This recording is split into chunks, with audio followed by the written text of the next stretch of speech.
ይሰማለሁ? እሺ። እግዚአብሔር ይመስገን በመካከላችን ያለውን እግዚአብሔርን እናመሰግናለን፣ እናከብረዋለን። እኔ ጋር ዛሬ እግዚአብሔርን ቃል አጭር ቃል እናያለን። አንድ ደቂቃ ልጸልይና ለቃሉ እንጀምራለን። ሃሌሉያ። እግዚአብሔር አምላካችን ተባረክ፣ ተመስገን። በመካከላችን ያለ ሁሌም የምትረዳን የምትጠግዘን አባት ሆይ ስምህ የተባረከ ይሁን። አባት ሆይ አሁንም ደግሞ ልጆች ተሰብስበናል በፊት ልንጸልይ ጌታዊ ቃልን ልንሰማ መንፈስ ቅዱስ እንድታስተምረን እንድትናገረን እንድትመክረን በዚህ ሰዓት መገኘት ወደኛ ወደ ህይወታችን እንዲመጣ አባት ሆይ ህይወታችን የሚለውጥ ቃል ዛሬ እንዲመጣልን በኢየሱስ ክርስቶስ ስም ጸለይን። ሃሌሉያ።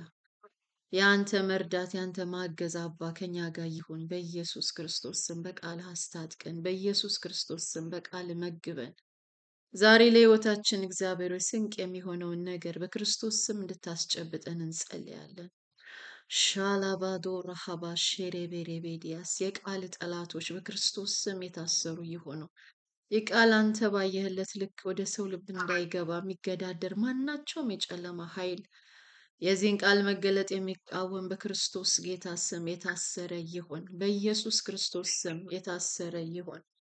በናዝሬቱ ጌታ በክርስቶስ ስም ይታሰር። እግዚአብሔር ሆይ ቃል በኃይሉ ይገለጥ፣ ቃል በሙላቱ ይገለጥ። እግዚአብሔር ሆይ እርዳን። ማራሃባሻ ላባራሃዲያ ሜራሴ ካባሽ ሌፕሮባ አዲያና ማስያ ሃሌሉያ ሬፓራራቦሲያ መንፈስ በሙላት ያለ መከልከል በመካከላችን ይስራ።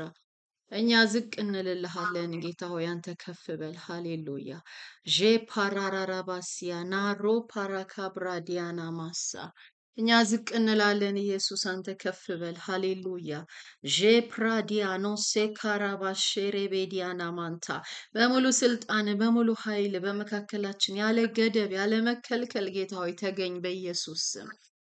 ማሬሻላ ባህዲያና ማስያ ክሬሼሌ ፕሮባ አዲያና ማስያ ኦራ ባባባ ሻክራ ባዲና ማጋዶስ ሃሌሉያ ኤራባባባሲያ ኖራ ሀባባዲያና ማስ ሃሌሉያ።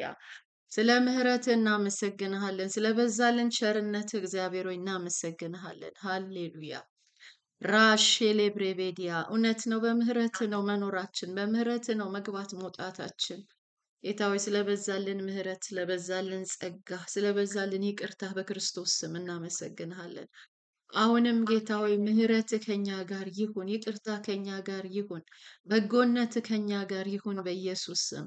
ዳዊት እንዳለ ምህረትና ቸርነት በህይወቴ ዘመን ሁሉ ይከተሉኛል እንዳለ ምህረትና ቸርነት በህይወት ዘመናችን ሁሉ በኢየሱስ ክርስቶስ ስም ይከተሉን። ሃሌሉያ ማራባላራባዲያና ማስያ ሃሌሉያ ኤራባባቦ ሴክሬቤዲና ማጋዶስ ሃሌሉያ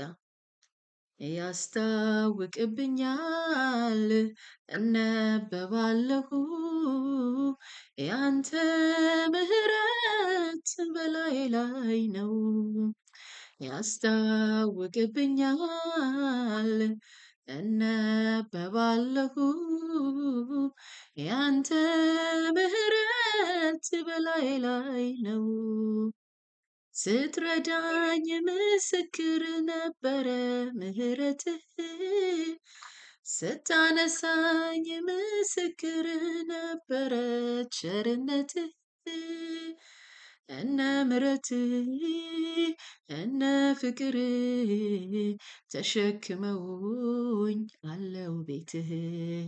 እነ ምህረትህ እነ ፍቅር ተሸክመውኝ አለው ቤትህ። ሃሌሉያ ከእግዚአብሔር ምህረት የተነሳ በቤቱ አለን። ሃሌሉያ ከቸርነቱ የተነሳ አለን በቤቱ። ሃሌሉያ ጌታ ሆይ ተመስገን፣ ተመስገን ስለያዘን ምህረት፣ ቸርነት፣ ፍቅር እናመሰግንሃለን፣ ከፍ እናደርግሃለን። በኢየሱስ ክርስቶስ ስም ጌታ ሆይ መገኘት ከኛ ጋር ይሁን። አሲስት የሚያደርጉ ከቃልህን ባካፕ የሚያደርጉ ቅዱሳን መላእክቶች በዙሪያችን ይሁኑ። በጌታ በኢየሱስ ስም ጸልየን። አሜን አሜን። ሃሌሉያ። እሺ ዛሬ የምንካፈልበት የመልእክታችን ርዕስ ሚውት አድርጉልኝ። ባክግራውንድ ነገር አለ የሚጮህ፣ ፕሊስ ሚውት አድርጉት። የወደቀውን መጎናጸፊያ ማንሳት ወይም ፒኪንግ አፕ ደ ፎለን ማንትል በሚል ርዕስ ነው የምንካፈለው። ኖትቡካችሁን ያዙ፣ እስክሪብቶአችሁን ያዙ። ኖት ብትወስዱ ጥሩ ነው። ሁለተኛ ነገሥት ምዕራፍ 2 ከቁጥር 12 እስከ 14 ያለውን ቃል እናነባለን። እንደ ድንገት በመሃል ከተቋረጠ ድምፄ ካልተሰማ ምልክት አድርጉልኝ። እሺ ኦኬ እሺ። ሁለተኛ ነገሥት ምዕራፍ 2 ከቁጥር 12 እስከ 14 ያለውን አነባለሁ። በዛ ምዕራፍ ላይ የምናየው ምንድን ነው? ኤልያስ በእሳት ሰረገላ ሊነጠቅ ያለበት ወቅት ነው። ኤልሳ አብሮት እየሄደ ነው። እዛ ላይ አብረው እየሄዱ ሳለ የእሳት ሰረገላና ፈረሰኞች በመሃል ገብተው ይለዩዋቸዋል። ኤልያስ በአውሎ ንፋስ በእሳትና በሰረገላ ወደ ሰማይ የተነጠቀበት ጊዜ ነው። እሱን ቃል ነው የምናየው። ኤልሳም አይቶ አባቴ አባቴ ሆይ የእስራኤል ሰረገላና ፈረሰኞች ብሎ ጮኸ። ከዚያም ወዲህ አላየውም ይላል። ልብሱንም ይዞ ከሁለት ተረተረው፣ ከኤልያስ የወደቀውንም መጎናጸፊያ አነሳ፣ ተመልሶም በዮርዳኖስ ዳር ቆመ። ከኤልያስም የወደቀውን መጎናጸፊያ ወስዶ ውሃውን መታና የኤልያስ አምላክ እግዚአብሔር ወዴት ነው አለ። ውሃውንም በመታ ጊዜ ወዲያና ወዲያ ተከፈለ፣ ኤልሳም ተሻገረ ይላል። እዚህ ጋር ኖት እንድናደርገው የምንፈልገው ቃል ምንድን ነው? ኤልሳም ይላል ከኤልያስ የወደቀውን መጎናጸፊያ ምን አደረገ ይላል? አነሳ። ምኑን ነው ያነሳው? መጎናጸፊያውን። ከማን የወደቀውን? ከኤልያስ የወደቀውን። ኤልያስ ሊነጠቅ ሲል ኤልሳን ምን ብሎታል? ምንድን ነው እንዳደርግልህ የምትፈልገው? የመጨረሻውን ነገር ንገረኝ ሲለው በአንተ ላይ የነበረው መንፈስ በሁለት እጥፍ ሆኖ ወደ እኔ ላይ እንዲመጣ ነው የምፈልገው አለው። ኦኬ፣ በተነጠኩ ጊዜ ትኩር ብለህ ብታየኝ ያ ነገር ይሆንልሃል አለው። ስለዚህ ኤልያስ በተነጠቀ ጊዜ ኤልሳ ትኩር ብሎ ኤልያስን እያየው፣ ግን አንድ ክስተት ደግሞ ሆነ። የኤልያስ መጎናጸፊያ ከአየሩ ላይ ወደ መሬት ወደቀ። እዚህ ጋርም እንደሚነግረን ምን ይላል? ኤልሳም ይላል ከኤልያስ የወደቀውን መጎናጸፊያ አነሳ። ይሄ ነው ዛሬ ፖይንታችን። ፒኪንግ አፕ ደ ፎልን ማንትል፣ የወደቁትን መጎናጸፊያዎች ማንሳት በሚል ርዕስ ነው የምናየው። ኦኬ፣ አሜን ነው። አሜን።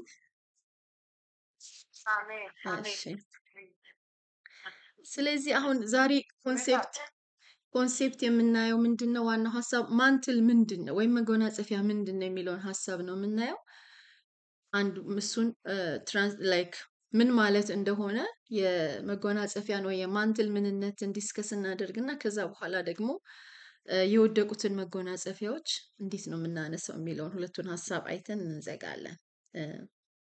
ስለዚህ ማንትል የሚለውን ሀሳብ ስናይ ማንትል በድሮ ዘመን ይሄ መጎናጸፊያ የሚባለው ነገር ረዥም ነው። ከቆዳ ወይም ደግሞ ከጨርቅ ሊሰራ ይችላል። ሰውነታቸውን በሙሉ የሚሸፍን ነው። ከበር የሚያደርግ ነው። ረዘም ያለ እንደ መጎናጸፊያ ማለት ነው። ረዥም ነው፣ ግን ትንሽዬ ስካርፍ አይደለችም፣ ትልቅ ነው። ሰውነትን በሙሉ የሚሸፍን ነው። በድሮ ዘመን የነበረው ማንትል በመንፈሳዊ ትርጉሙ ሲምቦሊክ ነው። ሲምቦሊክ የሆነ ሚኒንግ አለው። ማንትል በመጽሐፍ ቅዱስ በምናይበት ጊዜ ስፒሪቹዋል ሚኒንጉ ያው ፊዚካል ሚኒንጉ ልብስ ነው፣ መጎናጸፊያ ነው። በዛ ዘመን የነበሩ ሰዎች ስፔሻሊ ነቢያቶች ወይም ፖዚሽን ላይ ያሉ ሰዎች የሚለብሱት ትልቅ የሆነ ከቨሪንግ ነው ፊዚካል ሚኒንጉ። ስፒሪቹዋል ሚኒንጉ ግን ማንትል ምን ማለት ነው? ምንድን ነው የሚያሳየው? ሪስፖንሲቢሊቲን ያሳያል፣ ጥሪን ያሳያል፣ ኮሊንግን ያሳያል፣ ኦቶሪቲን ያሳያል፣ ማንዴትን ያሳያል፣ ስፒሪቹዋል ኢምፓወርመንትን የሚያሳይ ነገር ነው። ስለዚህ ማንትል የሚለውን በዚህ ኮንሴፕት ነው የምናየው ማለት ነው።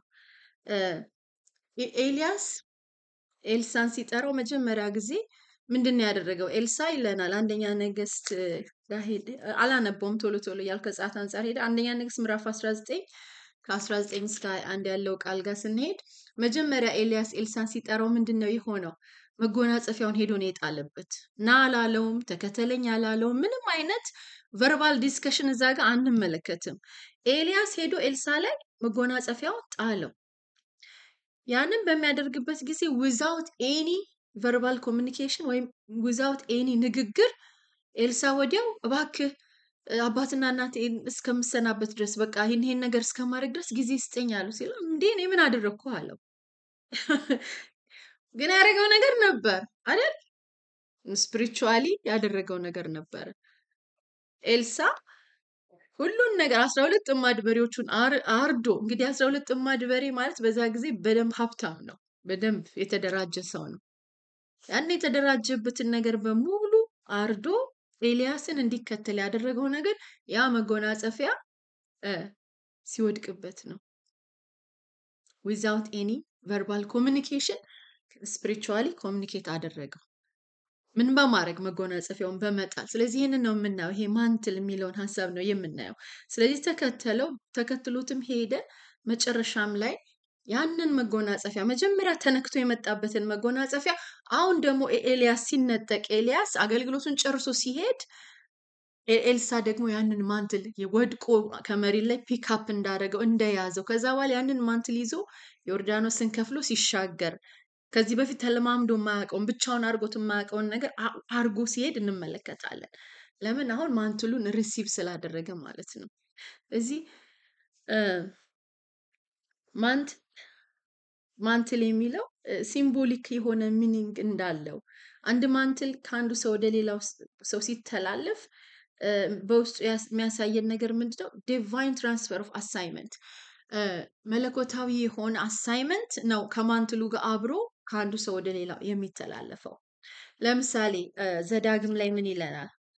ዘዳግም 34 ቁጥር 9 ላይ እንደዚህ ይላል፣ ሙሴም እጆቹን ስለጫነበት የነዌ ልጅ ኢያሱ የጥበብን መንፈስ ተሞላ፣ የእስራኤልም ልጆች ታዘዙለት፣ እግዚአብሔርም ሙሴን እንዳዘዘው አደረጉ ይላል። እጁን ስለጫነበት፣ ሙሴ እጁን ስለጫነበት ይላል። የነዌ ልጅ ኢያሱ የጥበብን መንፈስ ተሞላ። ከዛም የተነሳ ከዚህ ትራንስፈር ኦፍ ፓወር ትራንስፈር ኦፍ ዲቫይን አሳይመንት የተነሳ በኋላ እስራኤላውያኖች ሙሴ ከሞተ በኋላ መጥተው ምን ሲሉት እንመለከታለን? ሙሴ እንደታዘዘን አንተንም እንታዘዝሃለን ብለው ሰብሚት ሲያደርጉለት እንመለከታለን። እሱም ደግሞ ያንን ማንትል ከሙሴ ተቀብሎ ህዝቡን ወደ ከነዓን እንዳስገባ እንመለከታለን። ስለዚህ ይሄ ማንትል የሚባለው ኮንሴፕት ፊዚካሊ የምናየው ነገር አይደለም። ኢትስ ስፒሪቹዋል ኮንሴፕት ነው። ምንም እንኳን አንዳንድ ጊዜ ሲምቦሊክ በሆነ መንገድ እንደ መጎናጸፊያው ጨርቅ ሆኖ ወደ ሌላ ሰው ሲተላለፍ ወይም ሲያዝ ብናየውም ዋናው ሀሳቡ ግን ስፒሪቹዋል የሆነ ኮንሴፕት ያለው ነገር መሆኑን እንመለከታለን ማለት ነው። ስለዚህ ማንትል የሚለው ሀሳብ በመንፈሳዊ ሪልም ውስጥ የሚኖር ነው። አንድ ሰው የህይወቱን ላይፍ ታይም አሳይመንቱን እግዚአብሔር የሰጠውን ከጨረሰ በኋላ ማንትሉ ለሌላ ሰው አስተላልፎ የመሄድ ነገር አለ። በመጽሐፍ ቅዱስ እንደምናየው ኤልያስ ወደ ኤልሳ አስተላለፈው፣ ሙሴ ወደ ኢያሱ አስተላለፈው፣ ጳውሎስ ደግሞ ወደ ጢሞቴዎስ ወደ ቲቶ ሲያስተላልፈው እናያለን። ስለዚህ ይሄ ስፒሪቹዋል የሆነ አሰራር እንደሆነ አንዱ እግዚአብሔር የጠራው ሰው እግዚአብሔር የሰጠውን አሳይመንት በሱ ህይወት ሊሰራ የሚገባውን ነገር ከጨረሰና ያ ሰው ሲሞት ወይም የዛ ሰው አሳይመንት ወይም ኢትስ ኮምፕሊትድ ወደሚቀጥለው ሰው ያንን ሪስፖንሲቢሊቲ ሊቀበል ወደሚችል ያንን ነገር ኃላፊነት ሊወጣ ወደሚችል ሰው አስተላልፎት እንደሚሄድ እንመለከታለን ማለት ነው። እና ይሄ የማንትል ኮንሴፕት በጣም ጥልቅ የሆነ ኮንሴፕት ነው። ስለዚህ አሁን በዚህች አጭር ደቂቃ ሁሉንም ነገር አይደለም የምነግራችሁ፣ እኔም የተረዳሁት የተወሰነ ያክል ነው። ምክንያቱም በደንብ ጥልቅ የሆነ ሀሳብ ያለው ነገር ብዙ ጥናት የሚፈልግ ነው። ስለዚህ ይሄንን ጀስት ቴክ ኢት አዝ አን ኢንትሮዳክሽን፣ እሺ፣ እንደ ኢንትሮዳክሽን አድርጋችሁ ውሰዱት። አሜን ነው? ከኔ ጋር ናችሁ? ኦኬ ሶ ዚስ ኢዝ ላይክ ቴክ ኢት አዝ አን ኢንትሮዳክሽን። ፉል የሆነ ዲስክሪፕሽን ወይም ፉል የሆነ ጥናት አይደለም፣ ግን ሀሳቡን ኢንትሮዲውስ ለማድረግ የማንትል ኮንሴፕት እንዲገባን ለማድረግ እንደ መነሻ አድርጋችሁ ውሰዱት ማለት ነው። ስለዚህ ማንትል በውስጡ ምንድን ነው የሚይዘው? ይህ አሳይመንት አኖይንቲንግን ይይዛል፣ ቅባትን ይይዛል፣ ዲቫይን ፓወር ይይዛል፣ መለኮታዊ ኃይል ማለት ነው። አሳይመንት አለ በውስጡ። እንደገና ደግሞ የእግዚአብሔር ፕሬዘንስ በዛ ማንትል ውስጥ አለ። እንደገና አይደንቲቲንም አብሮ ይይዛል። ለምሳሌ አንድ ምሳሌ ተደርጎ እዚህ ጋር የሚጠቀሰው ነገር ቦኤዝ ለሩት ያንን መጽሐፈ ሩት 3:15 ላይ እህል ሲሰፍርላት ያንን እህል ሲሰፍርላት መጎናጸፊያሽን አምጪ ይላትና ያንን እህል ሲሰፍርላት ያ ስፒሪቹዋል ሚኒንግ ያለው ነገር ነው እዛ ጋር ያደረገው። ምክንያቱም አይደንቲቲ ለመስጠት ለሷ ብቻዋን ለነበረች ሴት ባለሞተባት ሴት አይደንቲቲ ለመስጠት ልክ ቦዔዝ ሁል ጊዜ የክርስቶስ ኢየሱስ ምሳሌ ተደርጎ ይወሰዳል። የሪዴምሽንን የፕሮቪዥንን ኮንሴፕት ይዟል። ያ ማንትሉ ላይ እህሉን ሲሰፍርላት ያለው ገጽታ ማለት ነው። እና ይሄ ማንትል አንድም ፕሮቴክሽንን፣ ፕሮቪዥንን፣ ኮሊንግን፣ ሪስፖንሲቢሊቲ፣ ስፒሪቹዋል ኢምፓወርመንትን፣ ስፒሪቹዋል ትራንስፈር ኦፍ ፓወርን፣ ስፒሪቹዋል ካፓሲቲን፣ ስፒሪቹዋል ፖዚሽንን፣ ስፒሪቹዋል ማንዴትን፣ ስፒሪቹዋል ታስክ እነዚህን ነገሮች ፓኬጅ በሙሉ የያዘ ነው ማንዴት። እና ያ ማንዴት ከአንዱ ወደ ሌላ ሰው ሲተላለፍ እነዚህንም ነገሮች ሁሉ በውስጡ ይዞት ነው የሚተላለፈው ማለት ነው። አሜን ነው። የገባችሁ ነው? አሜን። ኦኬ። አሜን። ስለዚህ ይሄንን ካየን ስለ ማንዴት የሚለውን ሀሳብ ከተመለከትን እንዴት ነው ታዲያ ማንዴት የሚተላለፈው ሲባል በሁለት መንገዶችን አክቹዋሊ 3 መንገዶችን ማየት እንችላለን። ይሄንን የወደቀውን ይሄንን ማንዴት እንዴት ነው የምናነሳው? በዚህ ጊዜ በዚህ ዘመን አንድ ነገር ይገባኛል። ይሄንንም ትምህርት እንዳጠናው የእግዚአብሔር መንፈስ በውስጤ ሲያመጣው ዋና ነገር ለልቤ እግዚአብሔር የተናገረኝ ነገር ምንድነው? ብዙ የወደቁ የአባቶች ማንትል እንዳሉ ያልተነሱ ይሄ ጀነሬሽን ፒካፕ ያላረጋቸው ልክ ያ መጎናጸፊያ ከኤልያስ ላይ ወድቆ ኤልሳ ሳያነሳው ቢቀር ኖሮ ያ ፓወር አይተላለፍም ነበር። ጀስት ላይክ ዛት ብዙ በዚህ ዘመን ይሄ ትውልድ ያላነሳቸው ከኛ በፊት የነበሩ አባቶች እግዚአብሔርን ያገለገሉበት እግዚአብሔርን አሳይመንት የፈጸሙበት ነገር ወደዚህ ጀነሬሽን ሊተላለፍ የተገባው ነገር ግን ይሄ ጀነሬሽን በመንፈስ ፒካፕ ያላደረገው ብዙ የወደቁ ማንትሎች እንዳሉ ነው የእግዚአብሔር መንፈስ ያስረዳኝ። እና የዚህም ትምህርት ዓላማው ምንድነው? ይሄንን ሐሳብ ይሄንን ነገር ተረድተን እነዚህ የወደቁ ማንትሎች ከአባቶች የወደቁትን ማንትሎች በእግዚአብሔር መንፈስና በጸሎት ሆነን እንድናነሳቸው እና ያ የተጀመረው በአባቶች የተጀመረው የእግዚአብሔር ስራ በዚህ ትውልድ ደግሞ ቀጥሎ ወደፊት እንዲሄድ ነው። ገብቷችኋል ሐሳቡ? አሜን አሜን ነው። ኦኬ። ስለዚህ ማንትል አንድ ፒካፕ የምናደርግበት እነዚህ የወደቁትን ማንትሎች ፒካፕ የምናደርግበት አንዱ መንገድ እድለኛ ከሆነንና ኦፖርቹኒቲውን ካገኘን እጅ በመጫን ነው። አባቶች ወይም በፊት የነበረው ትውልድ ወይም ማንትሉን የሚያስተላልፈው ማንኛውም ሰው ወደሚቀጥለው ሰው ለማስተላለፍ አንዱ መንገድ ሙሴ ለኢያሱ እንዳደረገው እጅ በመጫን ያ ማንትል ይተላለፋል። that is the first way ወይም the first መንገድ። ሌላኛው ኤልያስ ለኤልሳ እንደሰጠው አይነት እኔ ስነጠቅ ትኩር ብለህ ብታይም ብሎ የሰጠው ስፔሲፊክ ኢንስትራክሽን አለ። እነዚህን ስፔሲፊክ ኢንስትራክሽኖች በመከተል ማንትል ማግኘት ይቻላል። ሶስተኛው ግን በጸሎት ነው። በጸሎትና ከእግዚአብሔር መንፈስ ምሪት ጋር ኮኔክት በማድረግ ያንን ስፒሪቹዋል ማንትል መቀበል ይቻላል። ምክንያቱም እነዛ ሰዎች ሞተው ከሄዱ በኋላ ማንትሎቹ አየር ላይ እንዳሉ አስቧቸው። they are on the air። ትክክለኛ ሰው የሚቀበላቸው በመንፈስ እነዛን መጎናጸፊያዎች ወስዶ በመንፈስ የሚለብሳቸው ሰው እስከሚያገኙ ድረስ እነዚህ ማንትሎች ወድቀው ነው ያሉት፣ አየር ላይ ነው ያሉት፣ የተቀበላቸው ሰው ስላላገኙ ማለት ነው። ምክንያቱም በፊት የነበሩት አሳይመንታቸውን ጨርሰው ሞተው ሄደዋል። ሰው እነሱ ሲሄዱ ማንትላቸው ግን እዚህ መሬት ላይ ነው ያለው፣ በመንፈሳዊ ሪልም ላይ ነው ያለው until somebody pick it up in a spirit። ገብቷቸዋል? ስለዚህ ሶስተኛው መንገድ እነዚህን ማንትኖች ሪሲቭ የምናደርግበት ጸልየን በጸሎት በእግዚአብሔር መንፈስ ምሪት እነዚህን ማንትሎች በመንፈስ ነው ፒካፕ የምናደርጋቸው። አሜን አሜን ነው። ኦኬ። ስለዚህ አጭር ነገር ነው ዛሬ የነገርኳችሁ። እዚህ ጋር ጨርሻለሁኝ። እንጸልያለን።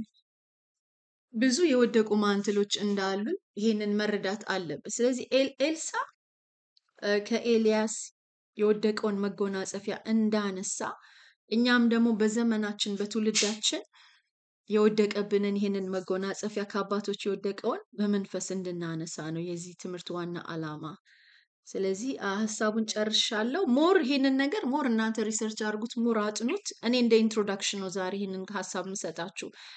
ይሄንን ነገር ግን እንደ ኢንትሮዳክሽን ይዛችሁ ሞር ራሳችሁ ዲግ እያደረጋችሁ ሪሰርች እያደረጋችሁ በደንብ ስለማንትል አጥኑ። እኔም አጠናለሁ። እኔም አልጨረስኩትም ገና ሀሳቡን ጀስት አዘን ኢንትሮዳክሽን ነው ይሄንን ነገር ሼር ያደረኩት ከእናንተ ጋር። ስለዚህ እንጸልያለን። ትምህርቱን ጨርሻለሁኝ። ትንሽ ጸሎት እናደርጋለን። እግዚአብሔር ሆይ እርዳን፣ ይህን ከአባቶች የወደቀውን ማንትል የምቀበልበትን አቅምና ጸጋ ስጠኝ፣ አሳየኝ፣ አንደርስታንዲንጉን ወደ እኔ አምጣ፣ ምሪቱን ስጠኝ ያልን እንጸልያለን። አሜን። አሜን። ኦኬ አሁን